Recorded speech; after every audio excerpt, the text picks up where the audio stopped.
Tautamaja tush anchka unaq. Chekamsash, Shejotash, Rumari Solday Rimos. Yare la isla. Taukashahnape.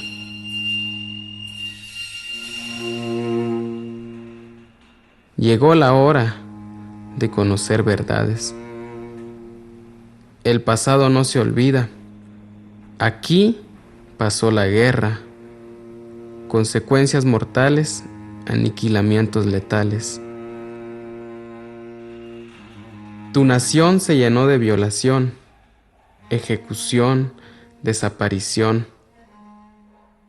Cuántas almas tendidas, tantas muertes conocidas. El tiempo corre y vuela. Bienvenido a Realidad Guatemalteca.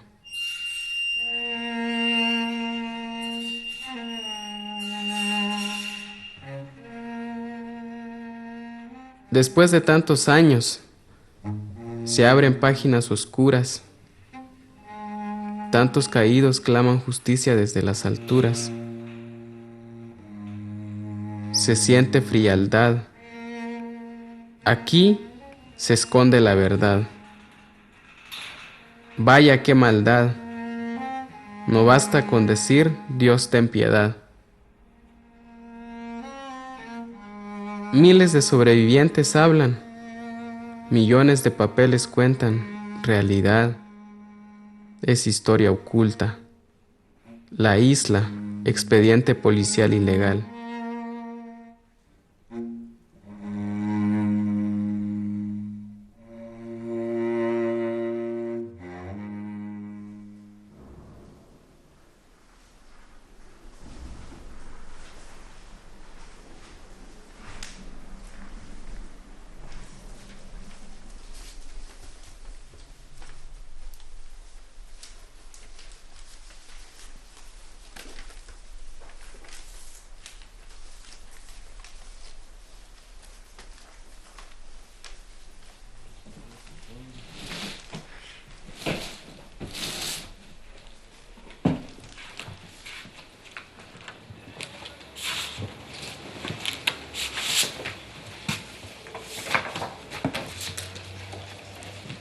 La Interpol sí tiene número de serie, ¿no? Interpol es en su fondo. En su fondo también. Sí.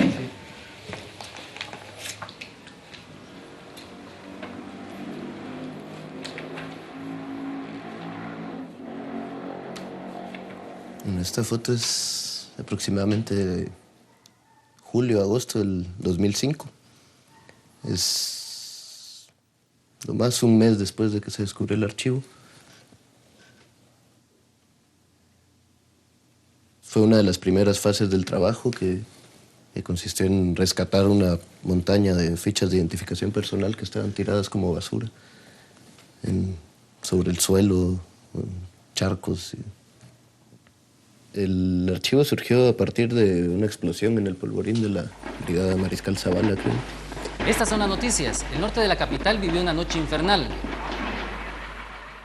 A partir de ahí se armó una comisión de la PDH que vino a investigar aquí porque el edificio donde está el archivo era el edificio donde se almacenaban los explosivos de la policía.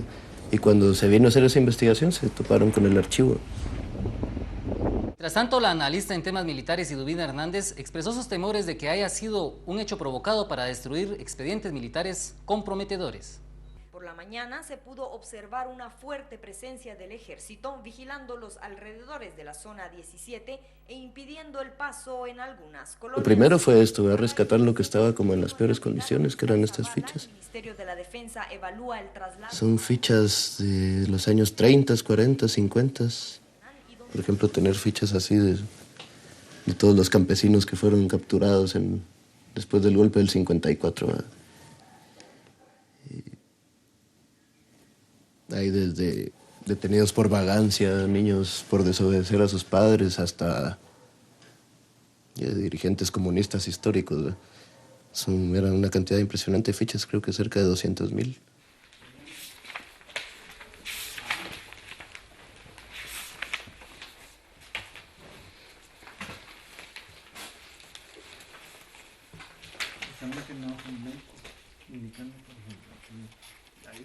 Una cosa es que hay mucha información importante dentro de toda la papelería del archivo. Por ejemplo, se puede encontrar aquí, como vemos en esta ficha, dice Arbenz Guzmán, coronel Jacobo. Arbenz fue presidente de Guatemala en la década democrática del 44 al 54. Pero esta ficha es un seguimiento de lo que le hace la Guardia Judicial, ¿verdad? Después del 44 incluso, porque estaba en 56, 57, 58 ya casi, y termina de dar información en el año 59. Dice en el 59, informe confidencial de las actividades comunistas. Por ejemplo, en manifestaciones comunistas en Champerico vivaban a José Jacobo Arbenz, dice aquí. O sea, había todo un récord, ¿verdad?, que le llevaban a cada persona, y eso lo hacían desde hacía bastante tiempo. El coronel Arbenz puntualiza en su discurso los aspectos más trascendentales de la vida nacional. Ofrece resolver el problema de la vivienda de los trabajadores, se refiere a la reforma agraria y a la justa retribución del trabajo. Con relación al capital extranjero, manifiesta que no se opondrá a él, en tanto que signifique progreso para el país y que no atente contra la soberanía nacional ni afecte derechos inalienables de Guatemala.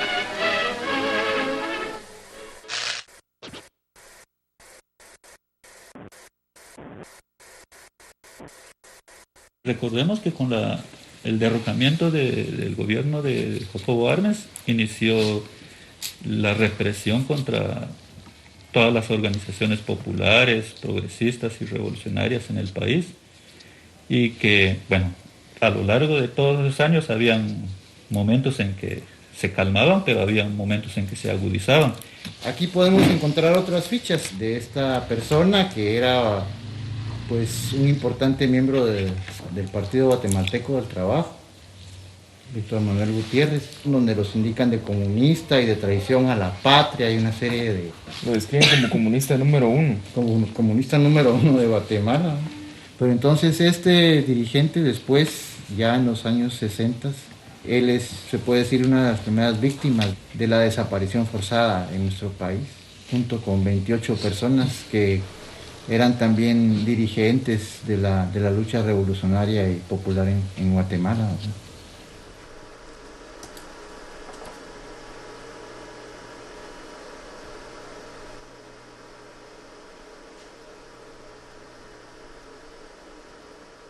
Mi papá lo mataron por cuestiones políticas.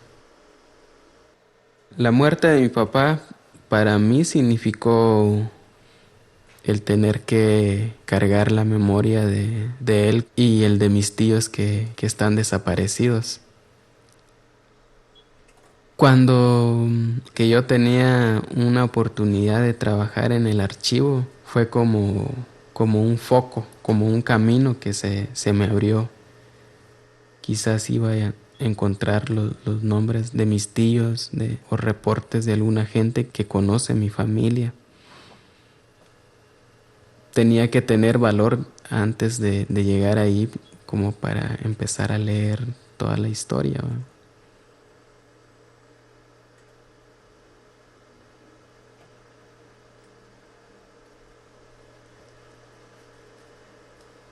Aquí tenemos 190 personas. Pues no es raro que alguien de repente se encuentre documentos sobre algún familiar que nunca esperó encontrarse. Bueno, yo no entré aquí como con la idea de resolver situaciones personales, ¿no? Pero obviamente, pues al estar aquí es como, pues tampoco vas a desprenderte de eso y decir no me importa, ¿no? Me acuerdo una vez cuando acabamos de empezar, como en octubre del 2005. Estábamos con un compañero en uno de los ambientes de aquí, ¿no? Y en eso veo un paquete que decía noviembre del 83, ¿verdad? Vamos a ver qué. Fue el primer oficio que encontré sobre la muerte de mi viejo, ¿no?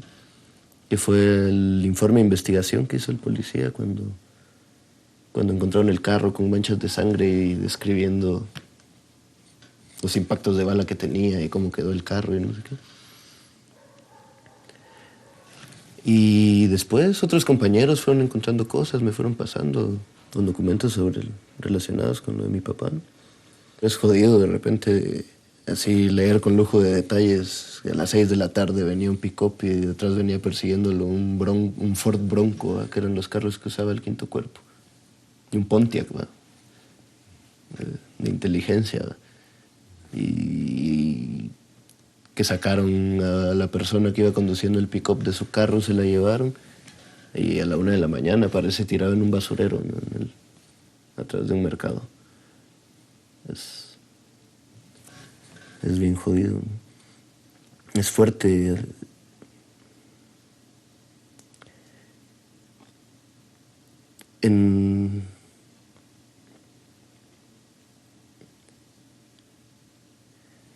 Digamos, en mi caso, los documentos que he encontrado no me han aclarado gran cosa. Son partes rutinarios. Los asesinos son desconocidos, ¿verdad?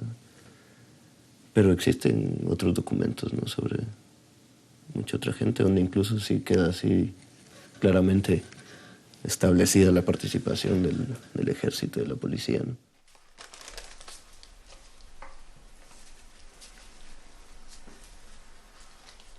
En este otro documento miramos cómo ya durante el gobierno de Ríos Montt implementaron los llamados tribunales de fuero especial, que juzgaban a personas que creían que eran miembros de la guerrilla y los fusilaban. En este caso, este informe que se ve aquí es de 4 personas que fueron capturadas y fueron fusiladas en el cementerio general, y luego los llevaron al cementerio de la Verbena en una ambulancia de los bomberos, y ahí los fueron a enterrar.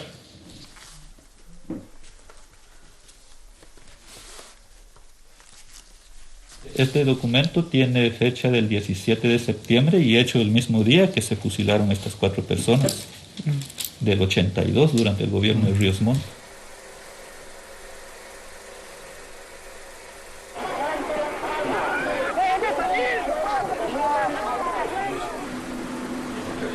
Quería informarles que en el día de hoy se llevó a cabo un movimiento armado que tuvo por objeto desconocer al gobierno.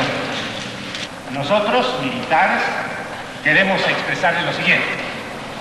Ninguno de los que estamos aquí tiene interés en participar en alguna actividad política. El que tenga armas contra la institución de armas tiene que ser fusilado y no asesinado. ¿Estamos?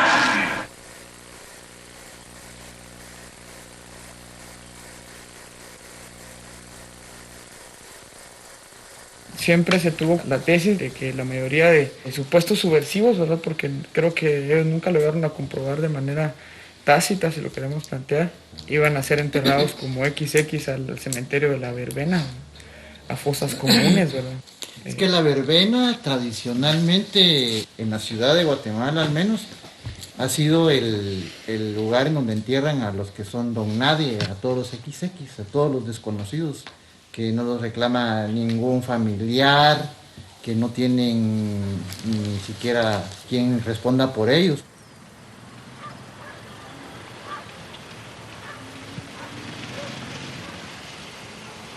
Die Chocolatera wird erwartet.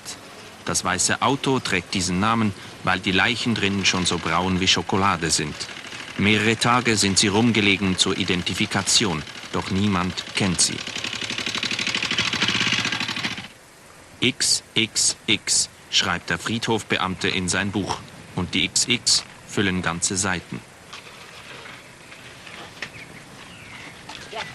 Jeden Wochentag werden zwischen 3 und 5 solcher Leichen hier beerdigt, die meisten gefoltert, entstellt, ermordet.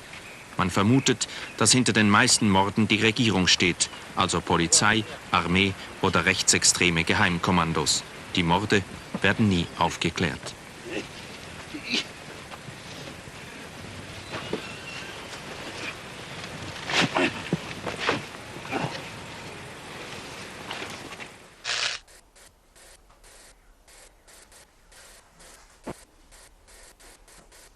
Y hay datos que se manejan de aproximadamente 20,000 personas enterradas como XX ahí, y no sabemos exactamente cuántos de los desaparecidos y cuántos de los fusilados están ahí enterrados, ¿verdad? Eso es bien difícil, ¿no?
Buenos días.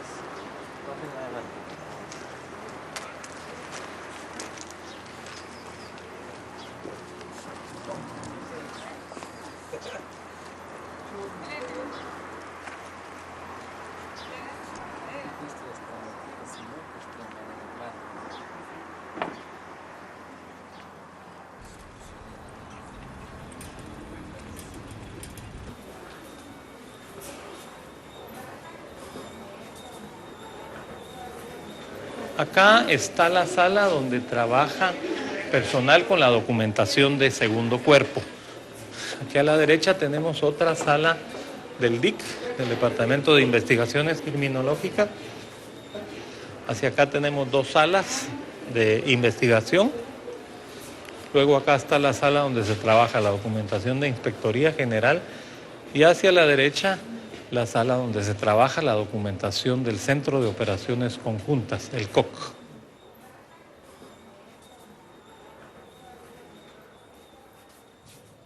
El Archivo de la Policía Nacional nos da la oportunidad de poder comenzar a tener respuestas de lo que ellos mismos hicieron.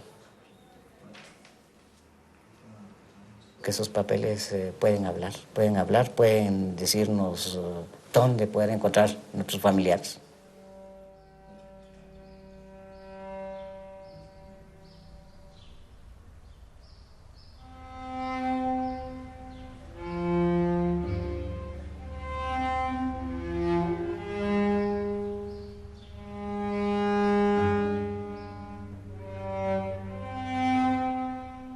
Una cuestión espiritual nos llama y nos dice es acá donde tenemos que encontrar ya parte de la respuesta.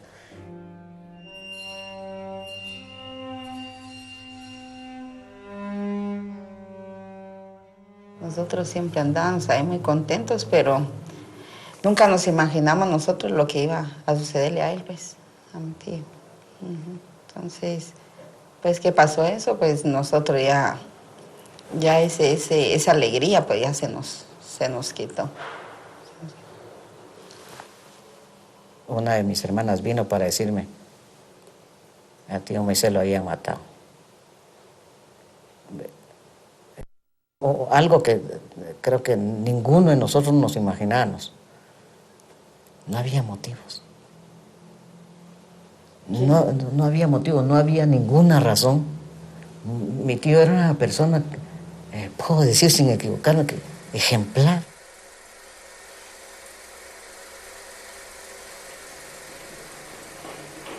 Un día llegaba un pick-up, que al principio no sabíamos que era un policía, no sabíamos. Y con las armas en la mano lo tiraron al pick-up. A partir de ese momento nosotros ya no tuvimos noticias de él.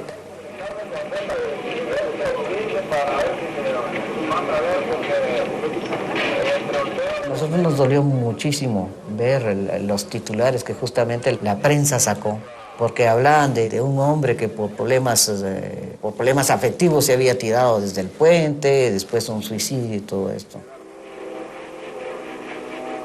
Era mentira, era mentira.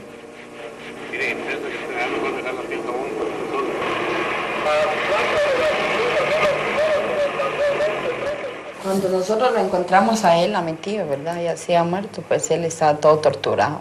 Mi tío estaba bien lastimado, estaba torturado, estaba quemado.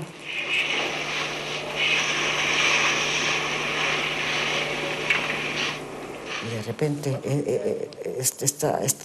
esta raíz de cariño, de fraternidad y respeto, lo cortaban. En la casa hubo un silencio. En la casa hubo un silencio. Nadie dijo nada.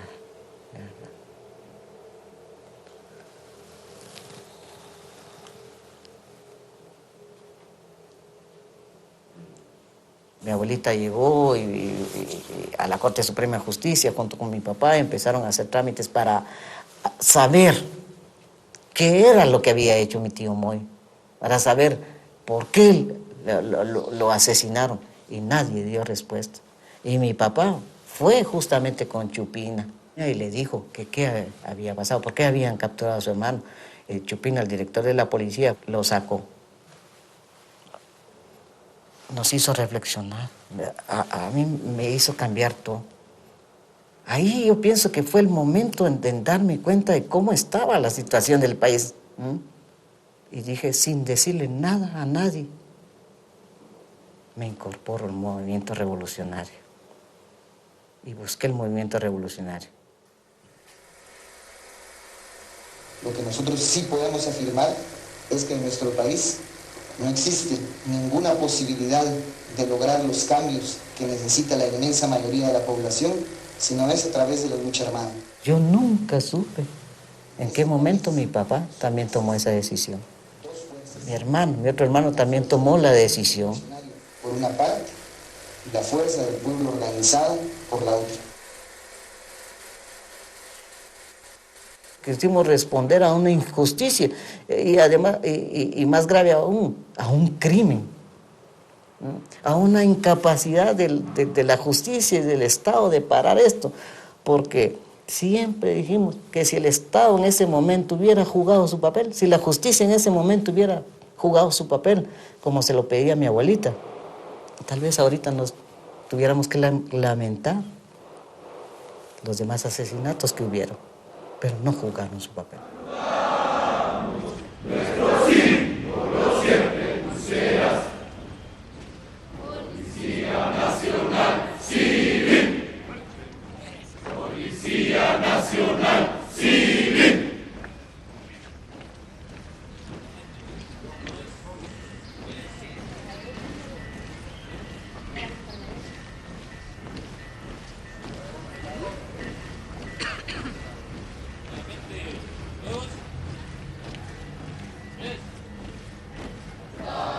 Respeto a nuestra patria, siempre unidos.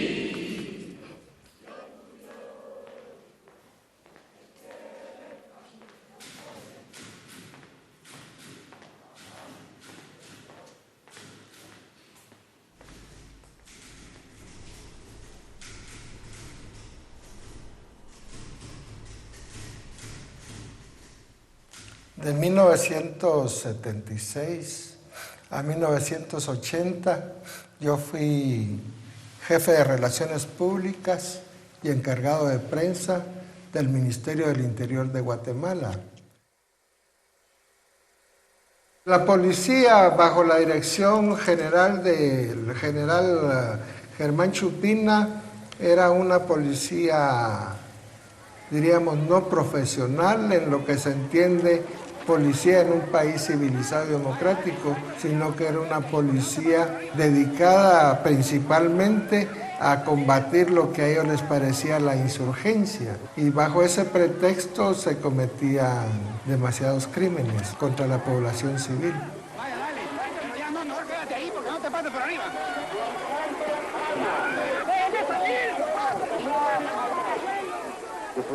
El ejército de Guatemala y la policía de Guatemala no tenían mucha experiencia contra insurgente en los años 60, 70. Entonces, más que todo, el trabajo lo hizo Estados Unidos a partir de los militares guatemaltecos y de la policía guatemalteca. To Mr. Byron Engel, Director, OPS. From John Longan, Chief Public Safety Advisor, Venezuela.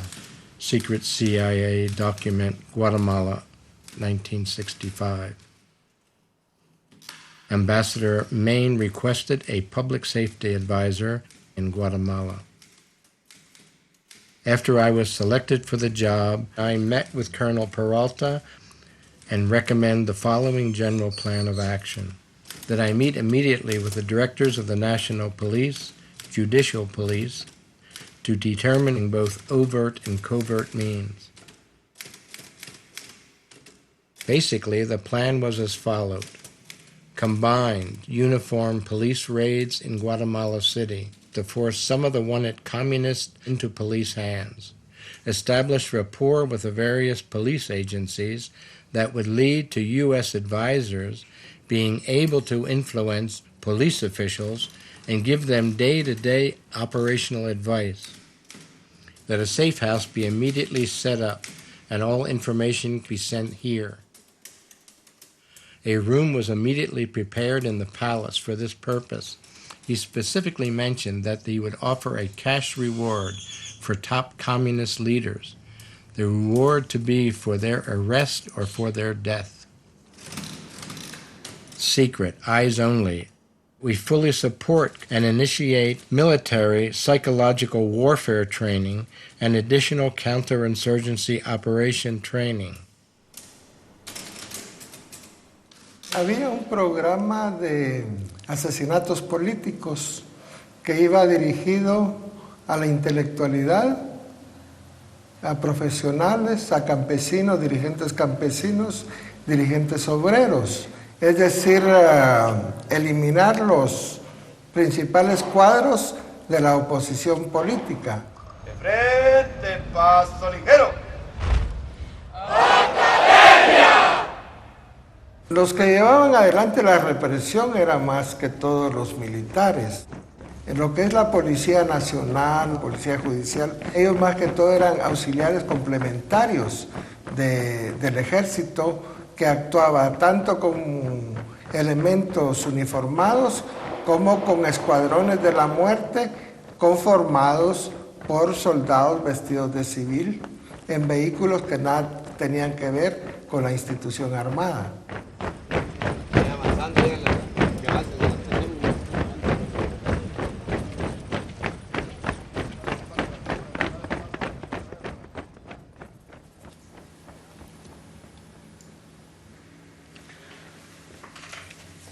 Aquí estamos en la sección de investigación del proyecto de recuperación del archivo histórico de la Policía Nacional.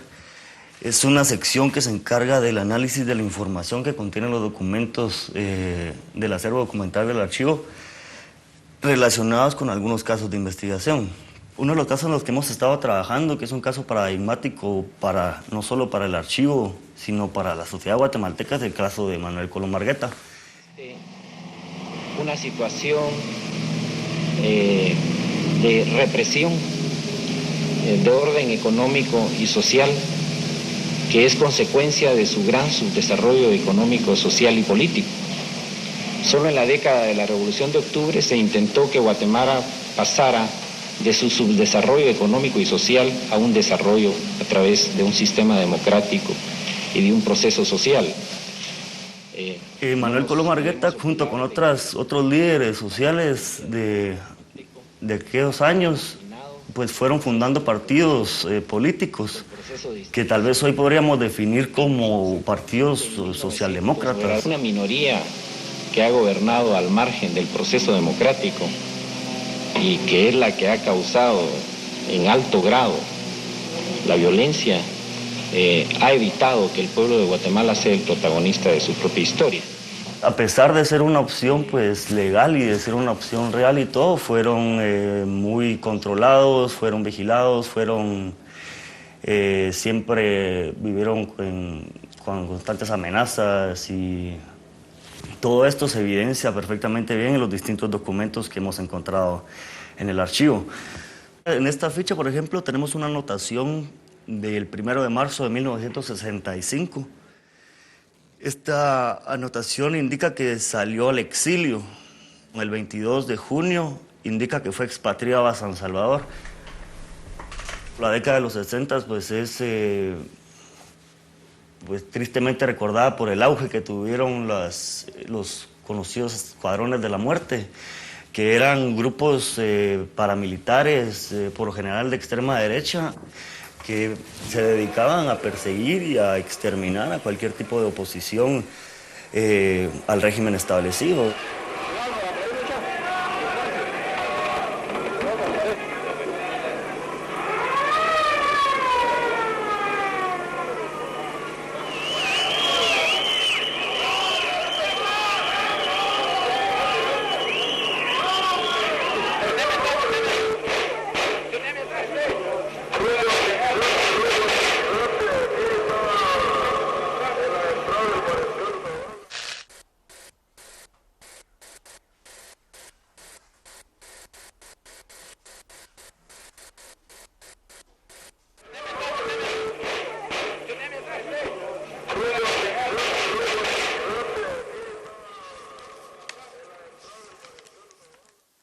Aquí encontré unos radiogramas.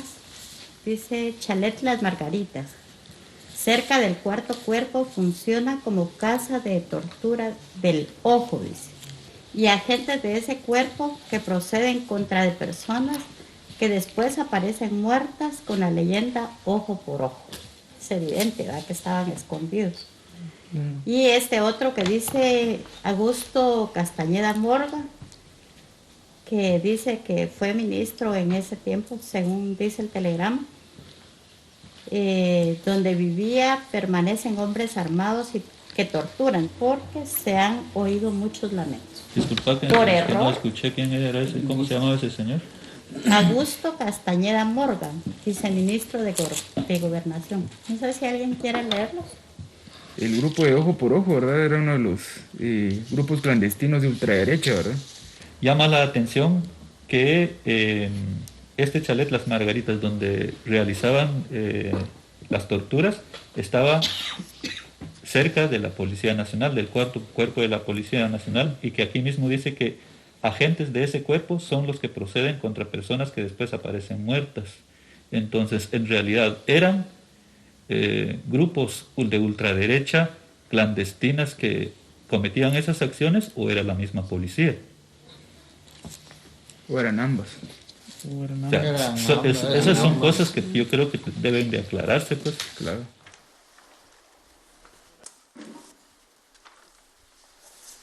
A principios de los 70, Manuel Colom Margueta es electo alcalde de la ciudad de Guatemala. Es fácil imaginarse cómo para Manuel Colom Margueta pudo haber sido pues, difícil toda esa coordinación, ¿verdad?, con un Estado tan represivo. Y las fichas del archivo pues nos demuestran de que incluso él, siendo un funcionario público y siendo alcalde de la ciudad, la vigilancia y el control que se ejerció sobre él se mantuvo. Guatemala está en una encrucijada. O se democratiza o esta situación se agrava más. Es el hecho de decir, por lo que... Fíjate que plantean un policía especial que tenía nombre de Prudencio González García Aguirre, dio muerte a sangre fría a un guerrillero y le disparó un tiro entre los ojos, ¿no? Y eso lo hizo frente al coronel Carlos González Sandoval, que era el jefe de la Policía Nacional de Escuintla, quien lo remató con 14 impactos de carabina calibre 30. Pero hasta abajo hay una anotación bien importante y que ellos mismos la subrayan, que dice: Prudencio González García Aguirre fue guardaespaldas de Mario Sandoval Alarcón. Que ustedes recuerdan quién era Mario Sandoval Alarcón, ¿verdad? Dirigente del MLN. Claro. Das Movimento de Liberación Nacional, die Nationale Befreiungsbewegung MLN. Ihr erklärtes Ziel, das Land vom Kommunismus zu befreien.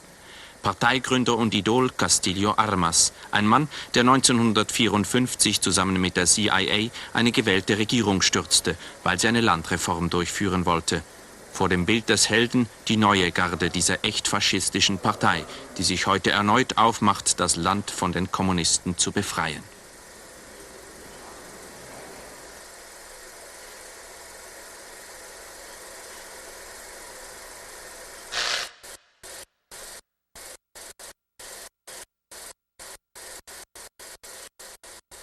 Hay información de que Mario Sandoval Alarcón también fue uno de los organizadores y dirigentes de esos grupos clandestinos que la mano blanca, la mano blanca, el ojo por ojo que se menciona en el otro documento.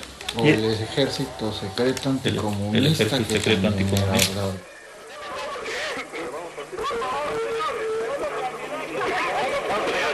El 22 de marzo de 1976, Manuel Coloma Argueta sufre un atentado en el que sale pues herido, al final resulta herido de bala en un brazo. Hemos encontrado una serie de documentos relacionados con este atentado, en los que se informa con lujo de detalle pues todas las cuestiones de los impactos de bala que había recibido el automóvil y de las heridas que presentaba Coloma Argueta en el brazo.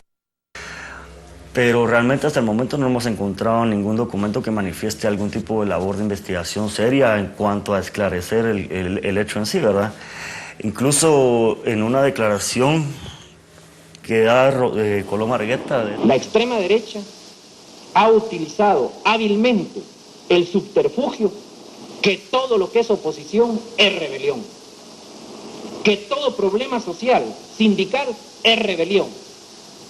Mientras Guatemala se ha ido derramando sangre inocente y cada vez más inocente, solo por la ceguera y la intransigencia de quienes coartan esa libertad en función de intereses sectarios o intereses foráneos.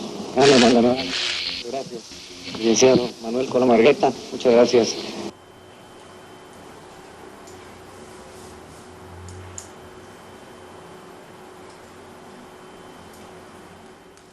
United States Department of State, Director of Intelligence and Research.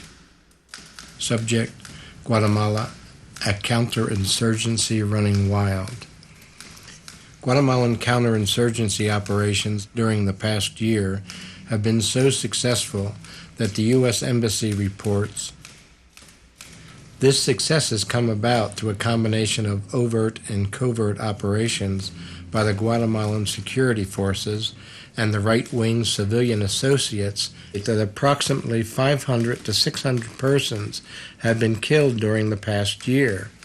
With the addition of missing persons, this figure might double to 1,000 to 1,200. People are killed or disappeared on the basis of simple accusations. The official squads are guilty of atrocities. Interrogations are brutal. Tortures are used and bodies are mutilated. How tragic that the tactic of our side would be in any way responsible for that event. Murder, torture, and mutilation are all right if our side is doing it and the victims are communist.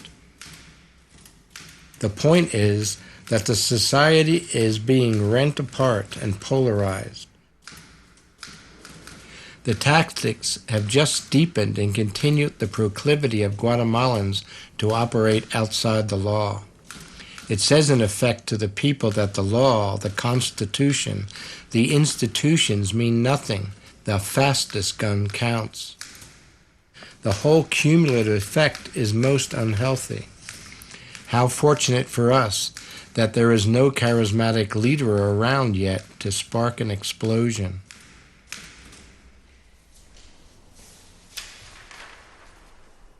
Guatemala se vio muy afectada con toda esta desaparición, con todo este exterminio que se hizo de más de una generación de estudiantes, de profesionales, de catedráticos, docentes universitarios, que fueron exterminados simple y sencillamente por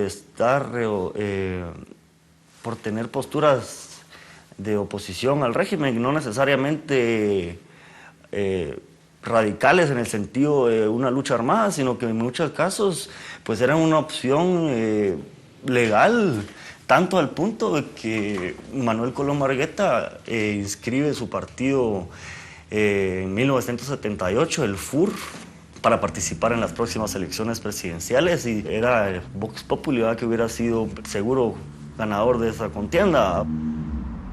Mi posición será, en este proceso que se avecina, darle a Guatemala una alternativa para que supere esta crisis que la ha llevado en lo económico y en lo social y en lo político a la situación en que vivimos.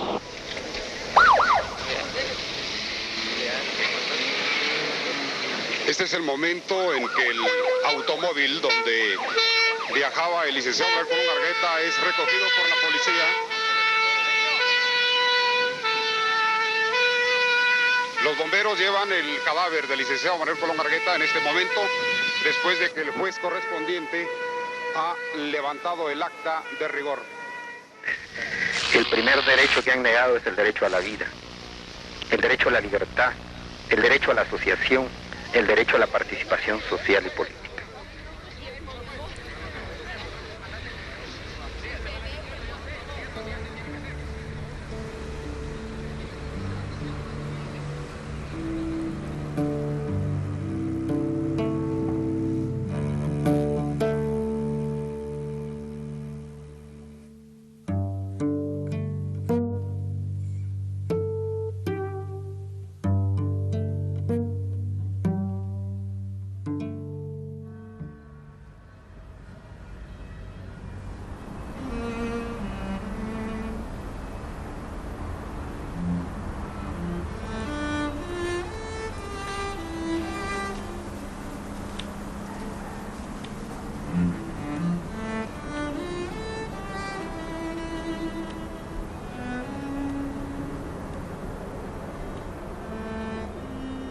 Ahora estoy trabajando con un documento que se conoce como diario militar.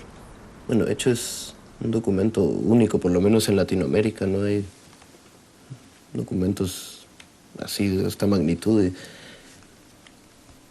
Y el ejército siempre ha negado que existen archivos, y este es el primer documento que aparece así, donde al detalle te dicen el día en que capturaron a la persona, en dónde, cuál era su militancia, y en la mayoría de los casos hay un código donde explican cuál fue el destino de los capturados, ¿verdad? Que en la mayoría de los casos fue la muerte, ¿verdad? Hay casos así escalofriantes, ¿no? Este es el licenciado Santiago López Aguilar, como ponen aquí. Un abogado que trabajó mucho tiempo con un abogado laborista. El 16 de febrero del 84 fue capturado. Y el 21 de febrero del 84, 300. Ponen 300, 120 voltios. Que nos lleva a pensar que se les quedó, como decían ellos, con las torturas mediante electricidad. Su cuerpo lo encontraron al final de la Avenida de las Américas, completamente torturado y quemado, tirado en la calle. El ejército nunca ha aceptado su autenticidad, ¿no? Dicen que cualquier documento del ejército de Guatemala tiene sellos, firmas y membretes. Y ahora aquí, estando en el archivo, está esa posibilidad de demostrar que no es cierto, que que es falso porque te encontrás documentos aquí que confirman las informaciones, ¿no? Documentos que eso sí tienen sellos y firmas, son documentos oficiales y que aparecen en cantidad.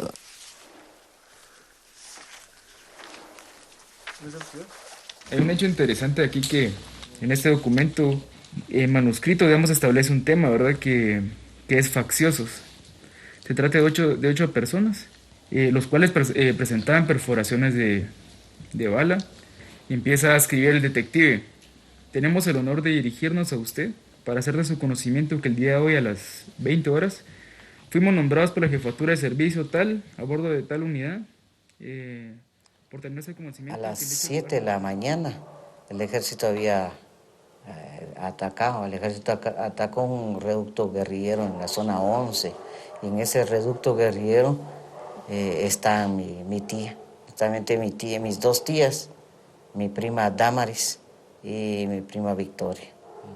Nosotros no sabíamos, desde que ellos se separaron de nosotros ya no tuvimos contacto con ellos, hasta que por otros motivos, yo que ya estaba militando, entonces supe que en esa casa estaban ellos a las 7 de la mañana.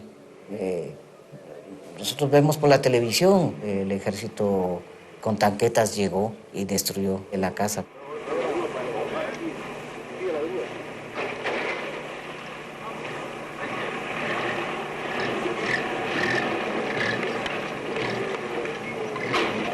La policía solo mostró 2 cadáveres de los compañeros, pero los cadáveres de mis 2 tías y mis 2 primas ya no los presentaron,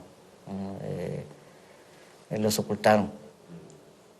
Fueron las 4 desaparecidas.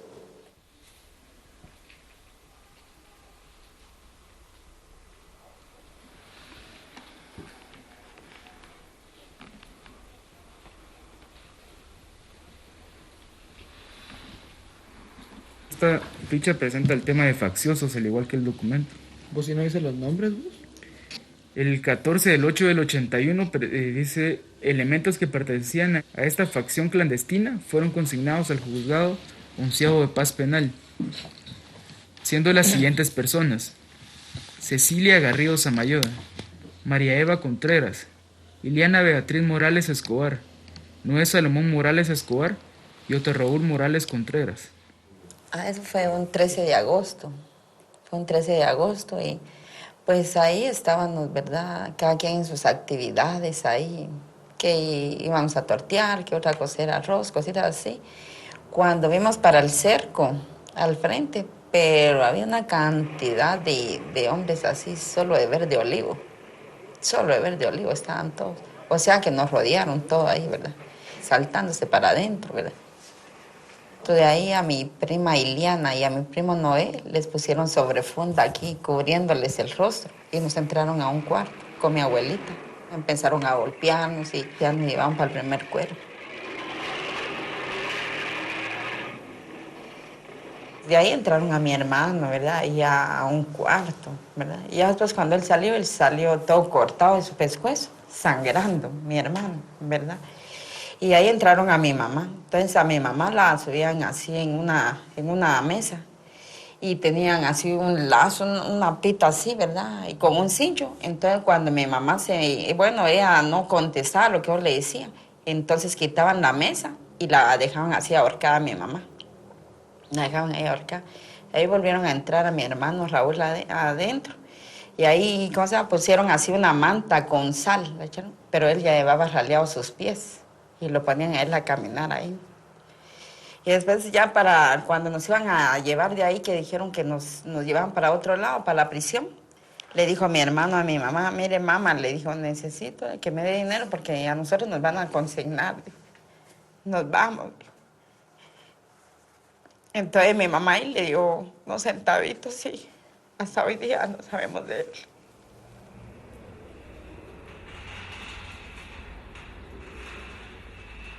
De ahí nos llevaron a la zona 1, a un reclusorio, ahí nos tuvieron. Y ellos gritaban a boca llena que nosotros éramos guerrilleras. que nos pegaban en la cara, por nada y nada nos andaban pegando ahí a nosotros.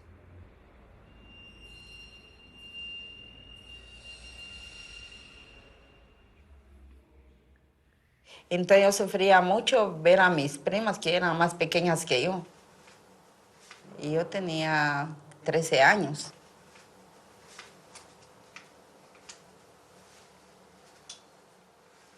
Y lo único que yo sé es que desde entonces yo he sufrido bastante. Nunca he sido yo feliz.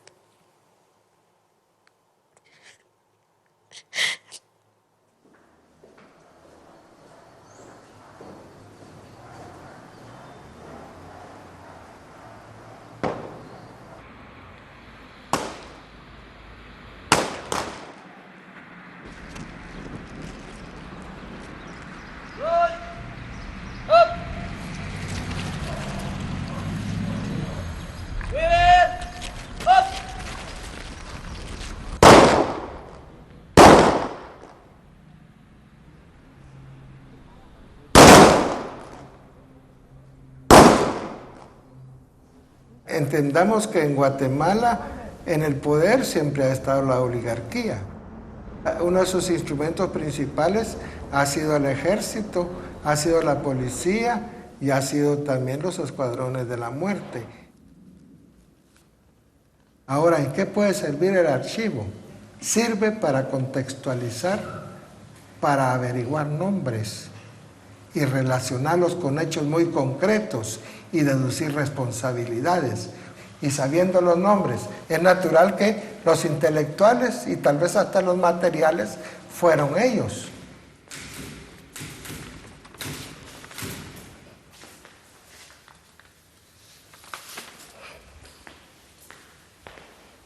Promotor de bienes raíces, préstamos, hipotecas. Guatemala, 20 de febrero de 1981. Colonel Chupino, con el cariño de siempre le envió mi saludo atento. Motivo de la siguiente carta el seguido. Fui a los Estados Unidos, entregué la bandera de mi querida patria, presidente Ronald Reagan. Aparte de este motivo, quiero decirlo que la fibra comunista estaba entrando a mi finca, coronel. Si se entraron los guerrilleros ahí, por favor manda si es posible a bombardear toda la finca, pues ahí los campesinos les ayudan a ellos y ellos les dan dinero y medicinas. Mi finca tiene 200 caballeros. Si desean más datos, pueden dárselo, ya que tengo el mapa y los datos de cada finca. Le conviene, coronel, visitar y hablar de los infelices guerrilleros que están en mi finca. Dios le bendiga, coronel, su amiga, Gloria Bolaños.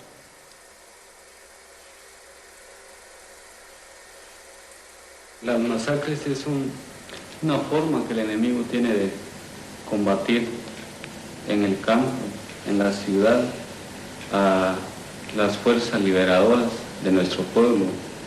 Ante la angustia y la desesperación de los ricos, usando sus instrumentos como son el ejército, la policía, sus grupos paramilitares, está llevando a lo largo de todo el país grandes masacres.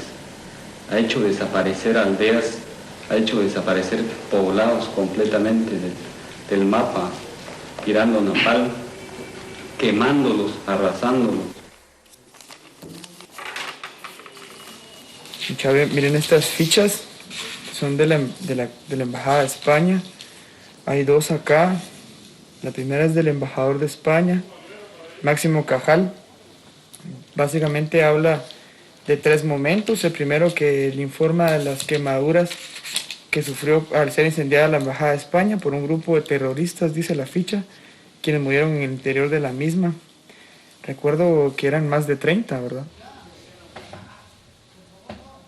Lo que se sabe de ese hecho es que murieron como 36 personas y que fueron básicamente campesinos que vinieron del Quiché, a quienes se unieron otros estudiantes de aquí de la capital, y obreros que tomaron la Embajada de España como protesta por las masacres que en ese entonces se estaba empezando a agudizar en las regiones del Quiché. Vienen, toman la Embajada de España para denunciar esas masacres y pues hay muchas evidencias de que fue la misma policía quienes le prendieron fuego.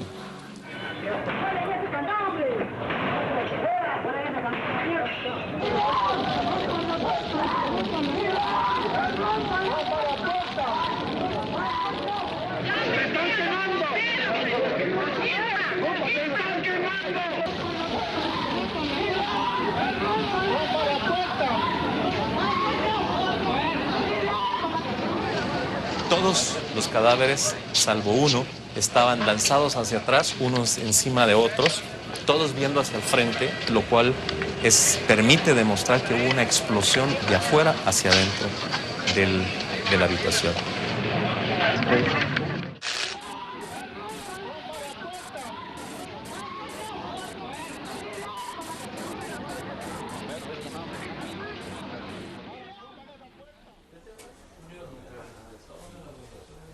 Aquí hay unas fotos que son horrendas, ¿verdad? Fotos de la gente que fue asesinada, que fue masacrada en la Embajada de España, ¿verdad? Que son horrendas, ¿verdad? Son macabras. El cristianismo es aceptar un compromiso. Y mi compromiso es decir, dar ejemplo en moral, en ética, en profesión.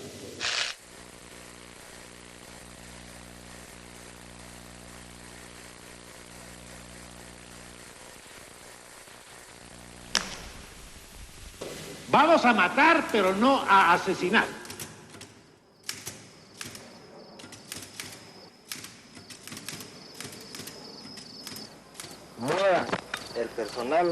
Mueva el personal de aquí, de Mono, con 3 patrullas, por lo menos de 80 hombres, y hace cerco sobre las poblaciones o sobre los objetivos 1, 2 y 3.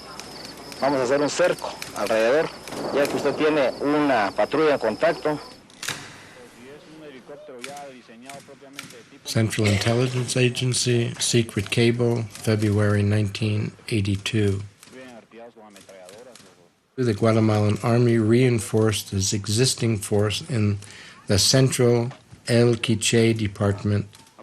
The commanding officers of the units involved have been instructed to destroy all towns and villages which are cooperating with the guerrilla army of the poor and eliminate all sources of resistance. And according to reports, the soldiers were forced to fire at anything that moved.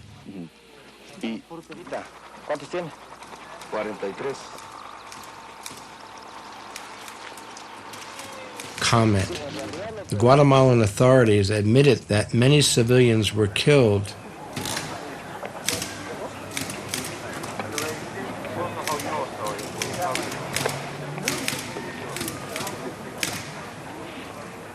Solo lo trajimos y lo presentamos con el mayor y el mayor le interrogó que dijeran algo, pero no, ni aún no le dijeron nada. Ni por la buena ni por la mala, no dicen nada. This man they call Garcia is from Arizona. He's an American, a Green Beret in the United States Army, Captain Jesse Garcia. In addition to the Garcia case, the congressmen are worried about the proposed sale of $3 million worth of spare parts to Guatemala for its military helicopters. Aparte de los asesores militares norteamericanos, hubo asesores chilenos, argentinos, uruguayos, ¿verdad? Y fuera de América también colaboró mucho Taiwán. ¿Y dónde lo obtienen? Ese lo estamos obteniendo de Israel. Lo estamos abasteciendo. Ajá. ¿Y dónde lo obtiene la munición para ellos? La munición es israelita también. Ajá.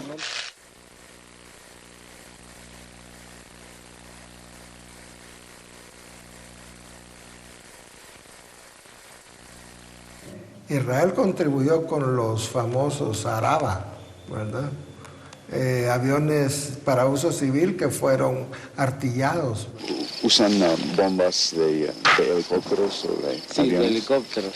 ¿Qué es la cantidad más grande de gente que ustedes han matado de una vez? Bueno, realmente en Sololá se mató a cerca de 500 personas. Pero si es un helicóptero ya diseñado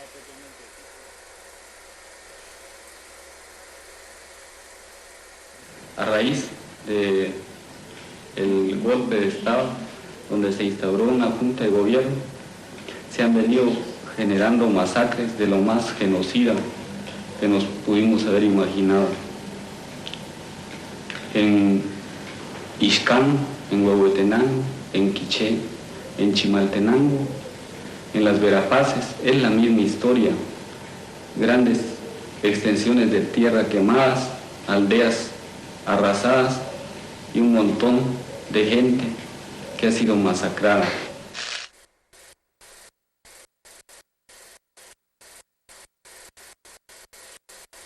Yo ya tenía un contacto con el EGP y en ese momento la única solución que ellos me dieron fue de irme a la montaña.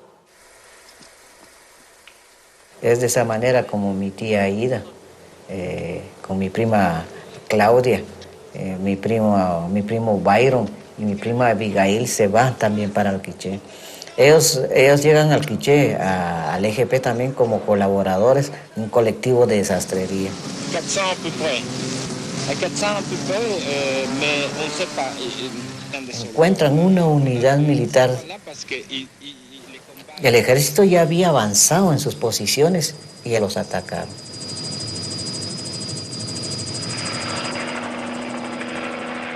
Desgraciadamente, ahí cae mi tía, no lleva armas para defenderse. Enseguida cae mi primo Byron. Byron tenía apenas 11 años, pues. 11 años y que el ejército tampoco le perdona la vida. Pero mi prima Abigail, que en ese momento tenía 13 años, ella queda herida.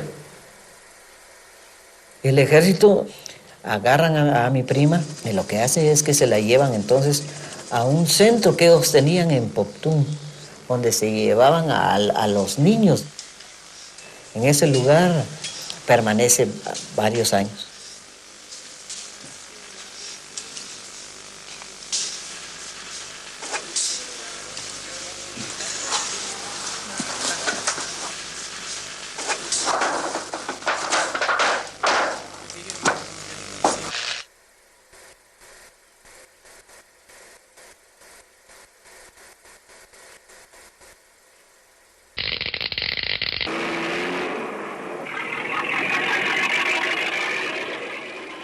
Mi prima Claudia, los mismos compañeros que estaban ahí logran sacarla ilesa. Sabemos muchos meses después que se traslada a la ciudad capital y en un cateo que regularmente hacía la policía por esos lugares de la universidad, ella es detectada en la casa donde estaba. Y ella, me imagino que tenía conciencia de que ser capturado por el ejército es la muerte de todas maneras y la muerte en condiciones crueles. Es por eso que pienso que ella tomó la decisión que antes de ser capturada ella se matara y se mató.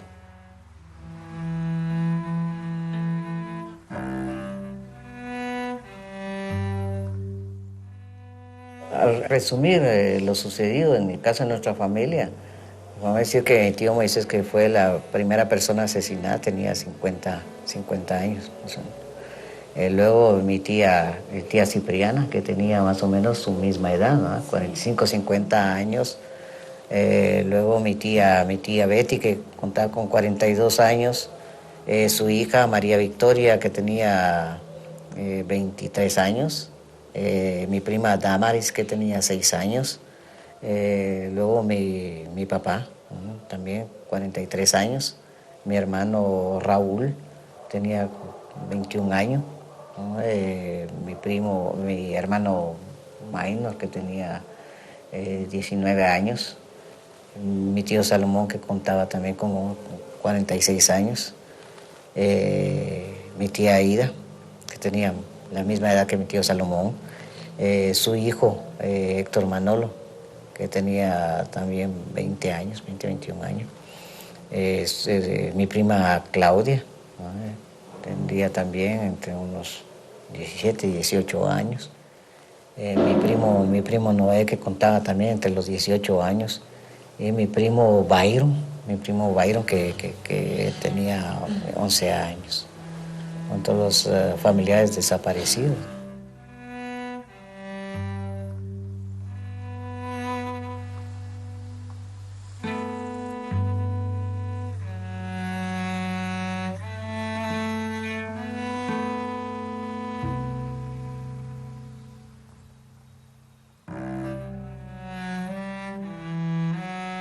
Yo nací en Sololá, soy maya cachiquel.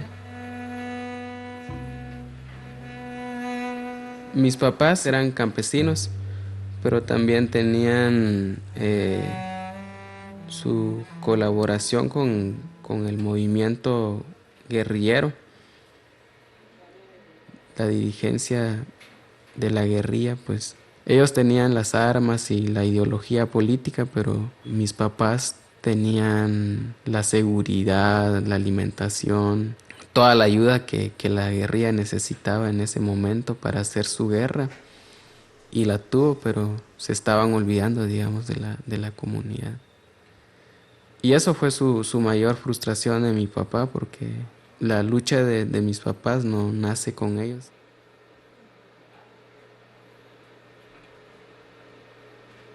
Y así, él muere un año antes de los acuerdos de paz. Y desde luego nosotros teníamos que buscar la manera de sobrevivir.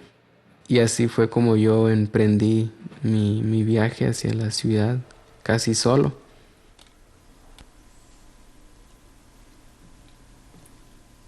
Entre esas casi 200 personas que fueron capturadas está mi mamá también. En su ficha ponen que ella colaboraba en la impresión del periódico Claridad, del PGTPC.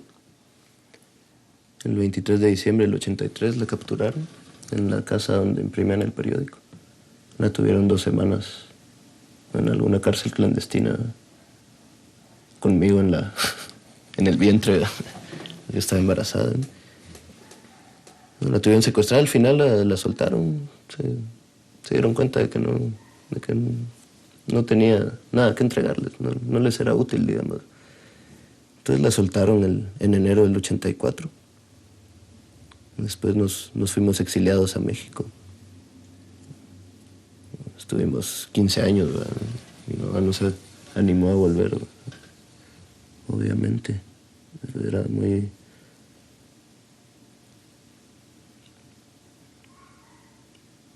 No había condiciones para quedarse aquí, ¿verdad? Porque la soltaron con el compromiso de entregar más gente y digamos, trabajar para ellos, ¿verdad? Entonces nos tuvimos que ir.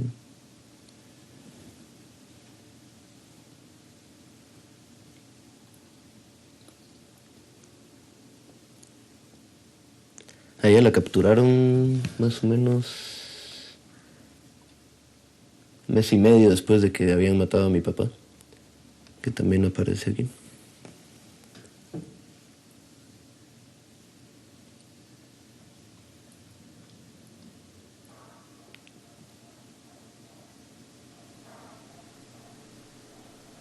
Yo llegué a la ciudad de Guatemala casi como a los 16 años. Y ahí empecé a conocer a otros jóvenes que tenían a su papá, a su mamá desaparecido. Que éramos los hijos de la guerra. Teníamos esa misma historia. Que uno tuvo su niñez muy jodido, sus papás en el movimiento, mucha gente muerta. Y dentro de eso nos teníamos que buscar esa manera de buscar la felicidad también. Que para mí personalmente felicidad casi no hay.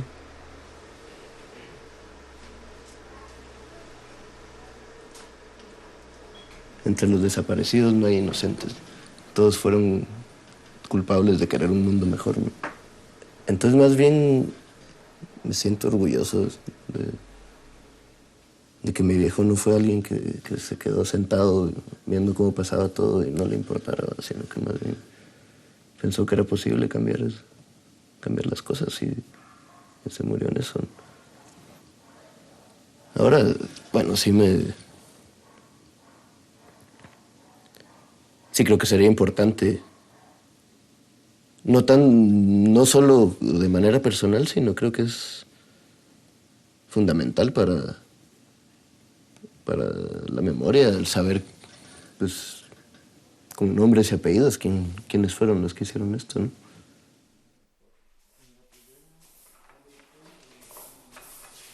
Aunque nunca vas a encontrar una orden de torture a fulano o mate a mengano, pero o sea, los mismos papeles que ellos redactaron, al final se les puede dar la vuelta, ¿no? Y o sea, esos mismos documentos se vuelven contra ellos, ¿no?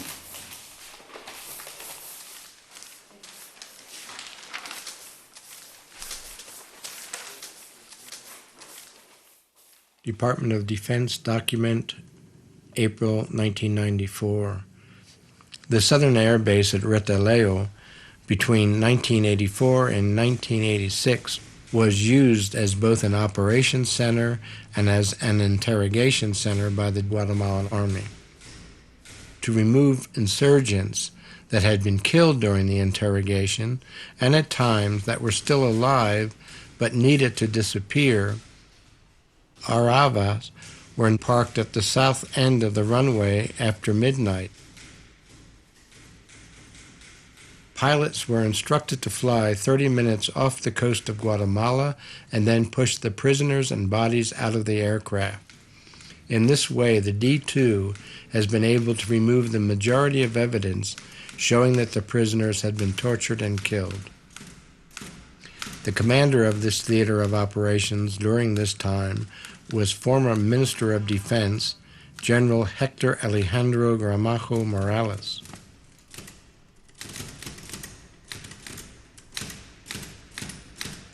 Tenemos la suerte de que en nuestra familia supimos que lo mataron y enterramos el cuerpo y todo, pero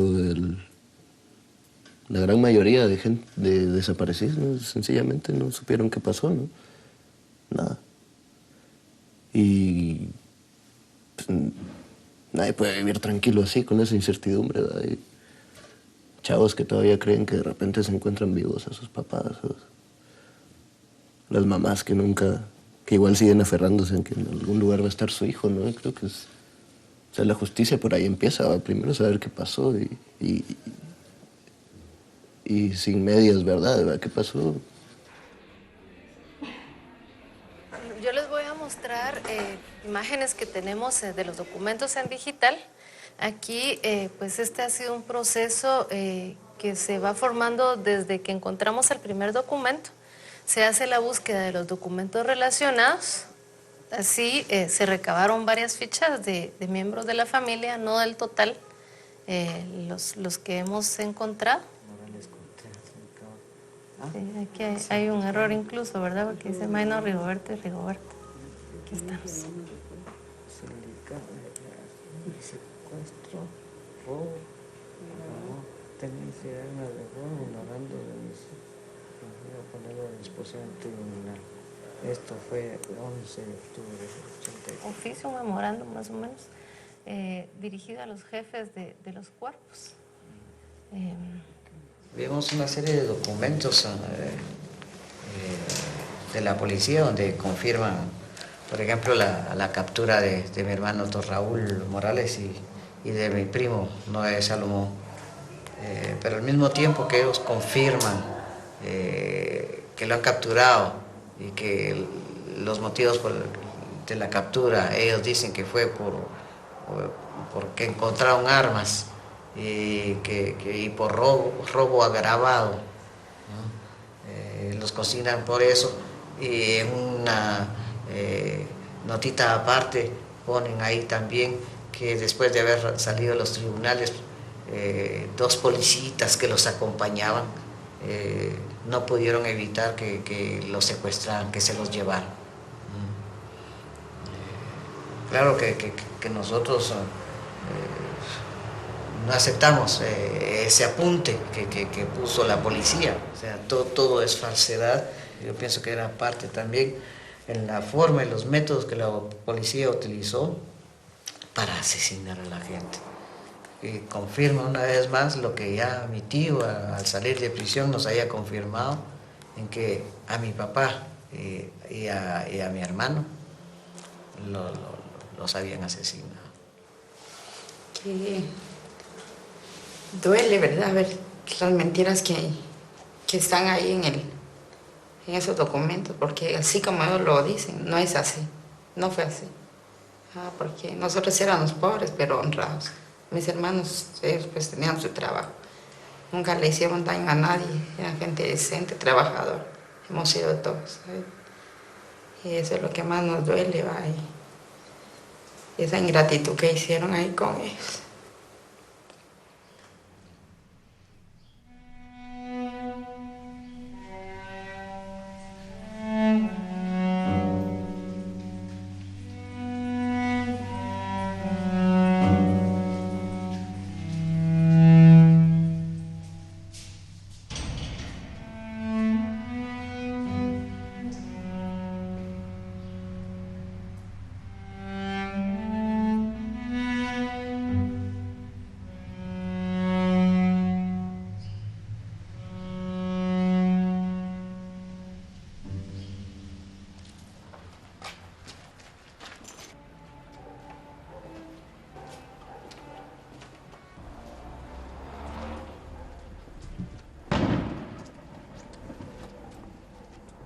De hecho, es una de las primeras cosas que te impacta, ¿no? Que te golpea cuando vienes y ves este edificio horrible y cuando entras por sus pasillos, que en esa época eran unos pasillos oscuros, sin ventanas, sin luz ni nada.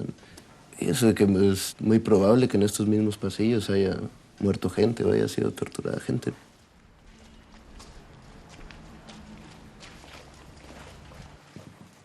Es duro estar aquí metido, pero al mismo tiempo yo lo veo como que estás en medio de esa energía, digamos, así jodida. Es como, o sea, una reafirmación del estar vivo. Pues no sé, aunque aquí no haya justicia y se trate de enterrar la memoria, pero pues es un aporte, ¿no?, para la historia y es bien significativo que sea desde aquí, ¿verdad?, desde este lugar donde tuvieron a tantos desaparecidos, ¿no?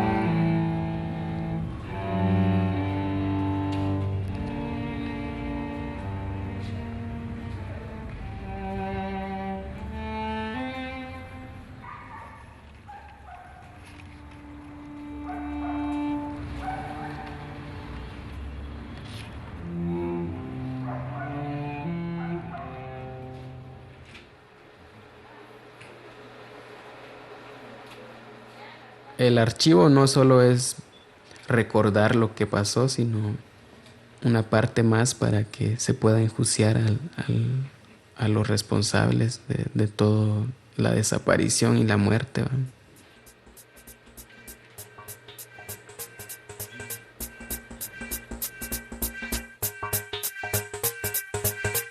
Tautamaha tush anchka unach, shekamsa shekhota shermari solda iremos, yare la isla, llegó la hora de conocer verdades. El pasado no se olvida. Aquí pasó la guerra, consecuencias mortales, aniquilamientos letales. Mira, después de tantos años se abren páginas oscuras, se descubren sepulturas. Tantos caídos claman justicia desde las alturas. El tiempo corre y vuela. Bienvenido a realidad guatemalteca. Miles de sobrevivientes hablan, millones de papeles cuentan realidad.